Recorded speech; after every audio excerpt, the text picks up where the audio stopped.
మహాగణాధిపతయే నమః. ఓం గురుభ్యో నమః. ఓం శ్రీమాత్రే నమః. ప్రేక్షకులకి మనం ఈరోజు వార ఫలితాల్లో 15వ తేదీ నుంచి 21వ తేదీ వరకు ఉన్నటువంటి గ్రహస్థితి ఏ విధంగా ఉంది, తద్వారా మనం ఈ వారం ఏ విషయాలు చక్కటి ఫలితాలు ఇవ్వనున్నాయి, ఏ విషయాల పట్ల జాగ్రత్తగా ఉండాలి అనేటువంటి అంశాలు చెప్తుంది నేనైనప్పటికీ కూడా చెప్పేస్తుంది సాక్షాత్ లలిత అమ్మవారిగా భావిస్తూ, ముందుగా గ్రహస్థితి కనుక చూసుకున్నట్లయితే చంద్రుడు ఈ వారం మొత్తము కూడా చూసుకున్నట్లయితే మనకి మకర రాశి నుంచి మేషరాశి వరకు సంచరిస్తాడు. అంటే 15వ తేదీ మకరంలోని, 16, 17 తేదీ కుంభంలోని, 18, 19 తేదీలు మనకి దాదాపుగా అంటే మీనము, మేషము ఇట్లా సంచరిస్తూ ఉంటాడు. అయితే ఇక్కడ మిగతా గ్రహాలు కనుక చూసుకున్నట్లయితే మీనంలో శని, కుంభంలో రాహువు, మేషంలో శుక్రుడు, అదేవిధంగా 3 గ్రహాలు రవి, గురు, బుధ గ్రహాలు ఉంటూ గురు మౌఢ్యమి నడుస్తూ ఉంది ప్రస్తుతం. సో మౌఢ్యం వల్ల కూడా కొన్ని జాగ్రత్తలు తీసుకోవాల్సిన పరిస్థితి ఉంది. అదేవిధంగా మీకు సింహంలో కుజుడు, కేతువు కలిసి ఉన్నారు. ఈ యొక్క గ్రహాల యొక్క కలయిక మూలంగా ఒక్కొక్క లగ్నము తెలియనటువంటి వారు రాశి నుంచి చూసుకోవచ్చు. కర్కాటక లగ్నము, కర్కాటక రాశి. కర్కాటకం వారికి కనుక చూసుకున్నట్లయితే మీకు ధనస్థానంలో కుజుడు, కేతు ఉన్నారు కాబట్టి ధన సంబంధించినటువంటి విషయంలో ముఖ్యంగా 15, 16, 17, 18 తేదీలు కాస్త జాగ్రత్తగా ఉండాలి. ఎవరికైనా ధనం ఇచ్చేటప్పుడు వారి దగ్గర నుంచి ధనాన్ని పొందేటువంటి అంశాల్లోని ముఖ్యంగా గుర్తుపెట్టుకోండి. అలాగే 12వ స్థానంలో అధిక గ్రహాలు ఉన్నందుకు కాస్త ఇది 2 రకాల విషయాలను చెప్తుంది. ఒకటి, మీకు రుణం లభించడానికి, విదేశాలకు వెళ్ళడానికి కొంతవరకు పాజిటివ్గా ఉన్నట్లయితే మీరు ఎవరికైనా ధనం ఇవ్వడం, రుణం చేసి ధనాన్ని ఇన్వెస్ట్మెంట్ చేసే విషయాల్లోని కాస్త జాగ్రత్త వహించాలి అనేటువంటి చాలా స్పష్టంగా గోచరిస్తుంది.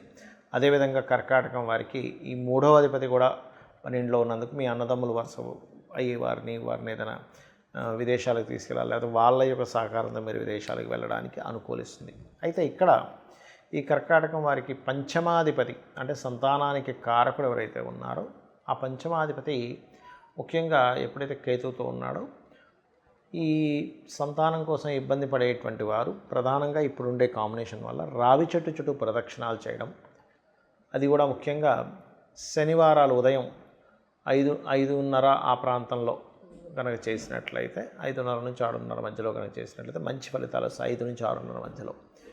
ఇది ముఖ్యంగా కుజుడు, కేతు కలయిక రావి చెట్టును సూచిస్తుంది. కాబట్టి ఇటువంటి ఆలయంలో ఉండేటువంటి దగ్గర మీరు చేసినట్లయితే మంచి ఫలితాలు వస్తాయి.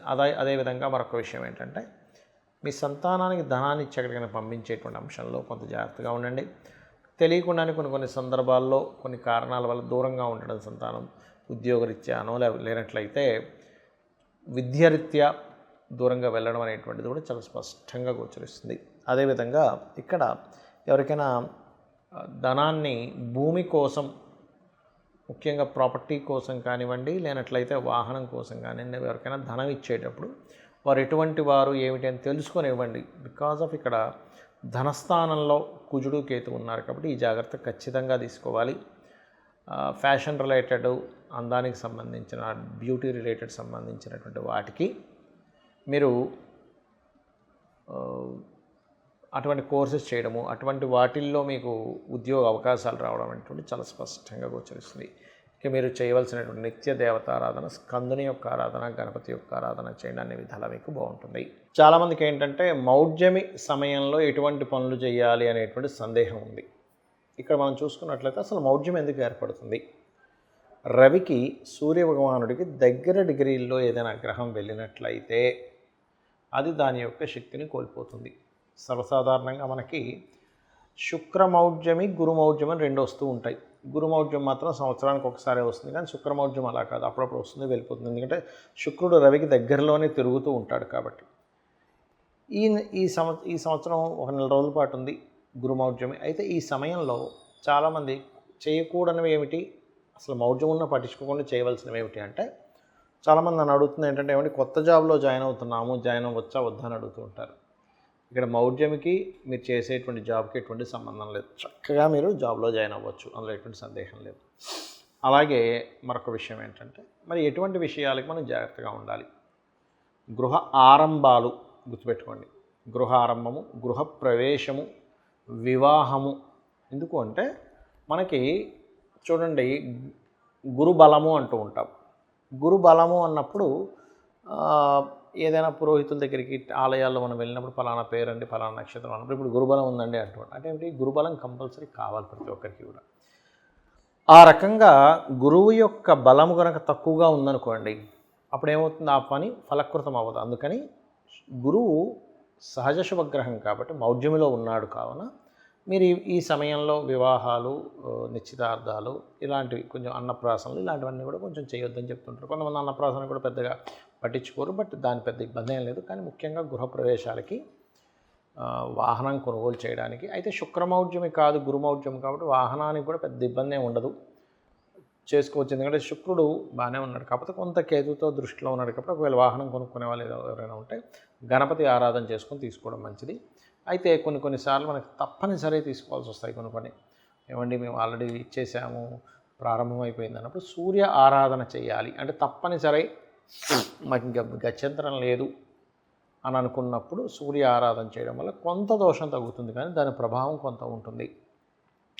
అలాగే మరొక విషయం ఏంటంటే ఇక్కడ చాలామంది ఏమంటే సంతానాన్ని పొందుదాం అనుకుంటున్నాం, అమ్మో ఈ నెల రోజులు అలాగా సంతానం మీరు కలగాలి అని రాసి పెట్టినప్పుడు కలుగుతుంది. దాన్ని మీరు ఆపలేరు, దాన్ని ఆపుకునే ప్రయత్నం కూడా చేయకూడదు, మౌఢ్యం ఉంది కదా అని. అలాగే మరొక విషయం ఏంటంటే ఇక్కడ గురువు రవి కలిసి కూడా ఉన్నారండి. అంటే మౌఢ్యమి ఒక ఫలితం ఇస్తే ఆ రెండు కలిసి ఉండడం ఒక మంచి ఇది కూడా. ఎలాగా అంటే గురువు ఎప్పుడైనా రవికి దగ్గరలో ఉన్నప్పుడు కొంచెం ఈ బంగారానికి సంబంధించిన విషయంలో కూడా మంచి ఫ్లక్చువేషన్స్ కూడా వస్తాయి. ఒక్కొక్కసారి సడన్గా పెరగడం, తగ్గడం ఇట్లాంటివి కూడా జరుగుతూ ఉంటాయి గుర్రవులు కలిసినప్పుడు. అదేవిధంగా మరొక విషయం ఏంటంటే ఎవరికైనా సరే ఇప్పుడు దశమ స్థానం రవి గురు అంటే ఇప్పుడు మనకి మిథున లగ్నం అయింది, లేదా కన్యా లగ్నం అయింది, వాళ్ళకి దశమ స్థానం రవి గురువులు ఉన్నటువంటి స్థితి ఉంది. కాబట్టి ఏమిటి, ఈ కాంబినేషన్ ఎప్పుడైతే అక్కడ ఉందో అది ఇచ్చే రిజల్ట్ ముఖ్యంగా గవర్నమెంట్ రిలేటెడ్ వాటికి యోగిస్తుంది. మరి గురువు కంబస్ట్లో ఉన్నాడు కదండి, అంటే గురువు కంబస్ట్లో ఉన్నందుకు అది వేరు. అంటే ఇక్కడ ఏమిటి, మీ పర్సనల్ చార్ట్లో లగ్నం ఏమిటి, ధనస్థానం ఏమిటి, మీ ప్రయత్నాల స్థానం ఏమిటి, మీ యొక్క ప్రాపర్టీ స్థానం ఎలా ఉంది, మీ విద్యాస్థానం ఎలా ఉంది, 4వ భావాన్ని బట్టి మీ సంతాన స్థానం ఎలా ఉంది. అదేవిధంగా కొంతమంది అడుగుతున్నారు, ఏమంటే మౌఢ్యం ఉంది కదా, ఇప్పుడు ఐవీఎఫ్లు ఐయుఏ లాంటివి చేయించుకోవచ్చా అని. ఐవీఎఫ్ లాంటివి మాత్రం కొంచెం పక్కకు పెట్టండి, ఎందుకంటే గురు బలం తక్కువగా ఉంది కాబట్టి. బట్ మిగిలినవి చేసుకోవచ్చు. కొన్నిసార్లు ఇప్పుడే బాగుందంటారు డాక్టర్లు, బలం ఉంది, అలాంటప్పుడు మీరు ఇలాంటివి చూసుకోకండి, ముందుకు కానిచ్చేసేయండి. అలాగే మరొక విషయం ఏంటంటే ఇక్కడ ఎప్పుడు కూడా మన పూర్వజన్మ కర్మ మీద ఆధారపడి ఉంటుంది. అంటే 6వ స్థానం ఎలా ఉంది, 6వ స్థానం బలహీనంగా ఉందా బలంగా ఉందా అనేటువంటిది కూడా చూసుకోవాలి. దాన్ని బట్టి మీ పూర్వజన్మ కర్మలు 6వ స్థానంలో ఉండేటువంటి గ్రహాలకి దానం ఇవ్వడము ఇవి ఎక్కువగా చేస్తూ ఉండాలి. అదేవిధంగా 7వ స్థానం, చాలామంది ఏమిటంటే వివాహ సమయం ఎప్పుడుందో చూసుకోకుండా సమయం లేని సమయంలో వివాహాలు చేసుకుంటూ ఉంటారు. కాబట్టి వివాహ సమయం పరిపూర్ణంగా ఎప్పుడుంది ఏమిటి అనేటువంటిది మీరు పూర్తిగా తెలుసుకొని అడుగు వేయాలి. అలాగే మరొక విషయం ఏంటంటే ఇక్కడ ఈ ఉద్యోగము, వ్యాపారము ఇవన్నీ కూడా మీ దశమ స్థానం, లాభస్థానాలు బట్టే ఉంటాయి. కానీ ఏదో ఏలినాటి శని వచ్చింది కాబట్టి నాకు ఇబ్బంది అవుతుంది, కాలసర్ప యోగంలో ఉంది కాబట్టి నాకు ఎందుకు పనికిరాకుండా పోతున్నానేమో అనేటువంటి అపోహల్లో బ్రతకకండి. ముఖ్యంగా మీ యొక్క ప్లానటరీ పొజిషన్స్ ఎలా ఉన్నాయి, మీ అధిపతి ఎవరు, మీ ధనం సంపాదించలేకపోతున్నారంటే మీ ధనాధిపతి ఎవరు, అలా చూసుకోండి.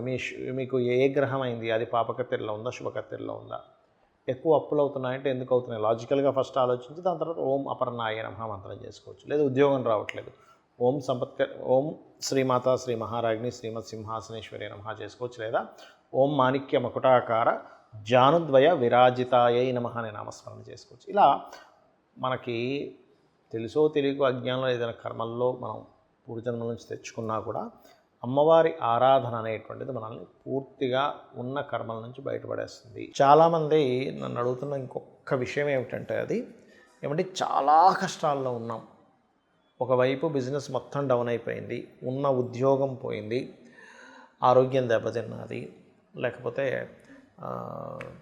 చాలామంది చూడండి అసలు చాలా మంచి వాళ్ళు ఉంటారు లైఫ్లో, అంత మంచిగా అంత పర్ఫెక్ట్గా ఉన్న వాళ్ళు కూడా ఇలా అయిపోయింది ఏంటని బాధపడుతూ ఉంటారు. అటువంటి వారు చాలామంది నాకు మెసేజ్లు పెడుతున్న దానివల్ల నేను మీకు ఈరోజు ఈ విషయం చెప్తున్నా. ఏమిటది, దానికి ఏం చేయాలి అంటే సింపుల్గా ఏం లేదు, ఒక దీక్షలా తీసుకోండి. ఒక 40 రోజుల పాటు. ఇప్పుడు అయ్యప్ప స్వామి దీక్ష, లేకపోతే సుబ్రహ్మణ్యేశ్వర స్వామి దీక్ష, ఇలా రకరకాల అమ్మవారి దీక్షలు ఉంటాయి. అలా ఒక దీక్షలాగా 40 రోజుల పాటు, 41 రోజులు ఉన్నా పర్లేదు, ఆ 41 రోజులు కూడా అమ్మవారి యొక్క లలితా సహస్రనామాన్ని ఉదయం సాయంత్రం చేయండి. ఈ దీక్షలో ప్రధానంగా నియమం ఏమిటి అంటే నేల మీద నిద్రపోవడము, అదేవిధంగా నిత్యము ఉదయం సాయంత్రం దీపారాధన చేసి లలితా సహస్రనామాలు చదువుకోవడము, బ్రహ్మచర్యము పాటించడము. మీరు ఉండగలను అనుకుంటే కాస్త టిఫిన్ లాంటివి తీసుకోవడం, ఎక్కువగా విపరీతంగా తినడం కాకుండా. లేదంటే కొంచెం షుగర్ అది ఇది ఉంది అనుకునేటువంటి వారు కాస్త పళ్ళు ఫలాలు కూడా తీసుకోవచ్చు, తప్పేం లేదు.